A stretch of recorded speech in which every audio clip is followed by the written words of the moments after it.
তো এখন আমি ৩ নংয়ের ২টি অঙ্ক আছে, এই ২টি অঙ্কের যে খালি ঘর আছে এগুলা কিভাবে করবে সেটি দেখিয়ে দিচ্ছি। এই ৩ নংয়ে যা বলা হয়েছে দেখো, ৩টি ভগ্নাংশ নিয়ে হিসাব করি। এখানে দেখো ৬ এর ১, ৩ এর ১ যোগ হলো ৪ এর ১।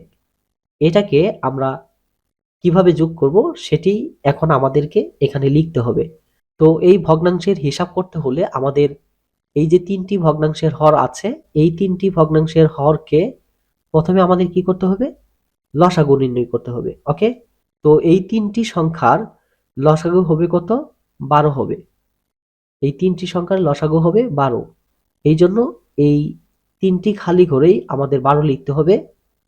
এখন দেখো এই ৬ দিয়ে যদি ১২কে ভাগ করি তাহলে কত হয়? ৬ দুগুণে ১২। এখন ২ দিয়ে ১ এর গুণ করলে ২ একে ২। ওকে?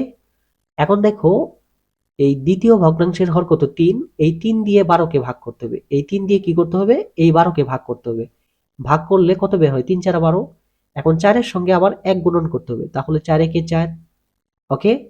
এখন সেম ভাবে এই ৪ দিয়ে এই ১২কে কি করতে হবে? ভাগ করতে হবে। তাহলে ভাগ করলে কত হয় বলো তো?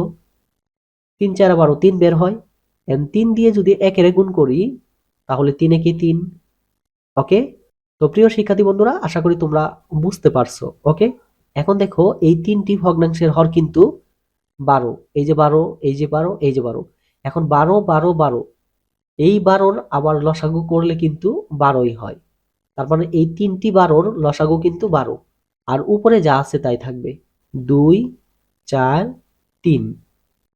এখন এটাকে যদি আমরা যোগ করি তাহলে উপরে হয় ৯ আর নিচে যা আছে তাই। ওকে? এখন সেম ভাবে আমরা নিচেরটাও করব। এই যে এখানে দেখতে পাচ্ছ কত আছে? ১। এর নিচে কিন্তু মনে মনে ১ আছে। এটা তোমাকে লিখা যাবে না। এটা আমাদের ধরে নিতে হবে। যে ভগ্নাংশে অঙ্কের মধ্যে যদি কোনো এরকম পূর্ণ সংখ্যা থাকে, মনে করো ১ থাকতে পারে, ২ থাকতে পারে অথবা ৫ থাকতে পারে। ওকে? এখানে অন্য সংখ্যাও থাকতে পারে।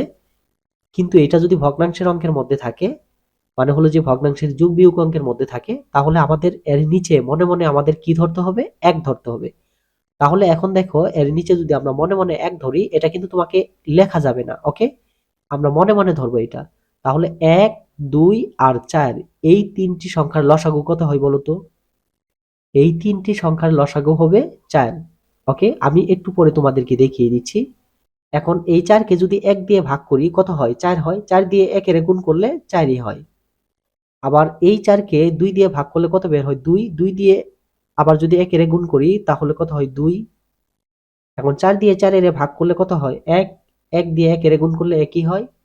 এখন এই ৩টা ৪ এর মধ্যে এখানে একটা ৪ যাবে। আর এখানে যা আছে তাই। ৪ বিয়োগ ২ বিয়োগ ১। এখন দেখো এই ৪ এর সঙ্গে যদি আমরা ২ বিয়োগ করি কত থাকে? ২। ২ থেকে আবার ১ চলে গেলে কত থাকে? ১। আর নিচে ৪। ওকে? এখন দেখো এটার লসাগু ১, ২ আর ৪ এর লসাগু ৪ হয় কিনা এটা আমরা একটু দেখে নিই। ১, ২ আর ৪ এটা কত দিয়ে যাবে বলো তো? ২ দিয়ে যাবে। তাহলে ১ এর একই থাকবে। ২ ২ এর মধ্যে একবার আর ২ দুগুণে ৪। তাহলে কত হলো? ২ একে ২ আবার ২ একে ২, ২ দুগুণে কত হলো? কত হলো বলো তো? ৪। এই যে দেখো লসাগু কিন্তু ৪ পেলাম। এই ৪ টাই এখানে আমি লিখেছি। এই যে দেখতে পাচ্ছ ৪ ৪ ৪। ওকে? তো প্রিয় শিক্ষার্থী বন্ধুরা, আশা করি তোমরা এই ৫৮ পেজের ২ নং আর ৩ নং এর সমাধান তোমরা কিভাবে করবে সেটি তোমরা বুঝতে পেরেছো। তো প্রিয় শিক্ষার্থী বন্ধুরা, এইভাবে আমি তোমাদের ৫ম শ্রেণীর প্রতিটা পৃষ্ঠার অঙ্কের সমাধান নিয়ে ভিডিও তৈরি করব। তোমরা অবশ্যই আমার এই চ্যানেলটি সাবস্ক্রাইব করে পাশে থাকা বেল আইকনে প্রেস করে রাখবে, যেন পরবর্তীতে এই ধরনের ভিডিও পাবলিশ করার সাথে সাথেই সবার আগে তোমরা দেখতে পারো। তো প্রিয় শিক্ষার্থী বন্ধুরা, আজকের ভিডিওটি এই পর্যন্তই। কথা হবে পরবর্তী অন্য কোনো ভিডিওতে অন্য কোনো টপিক নিয়ে। সেই পর্যন্ত সবাই ভালো থাকো, সুস্থ থাকো। আসসালামু আলাইকুম।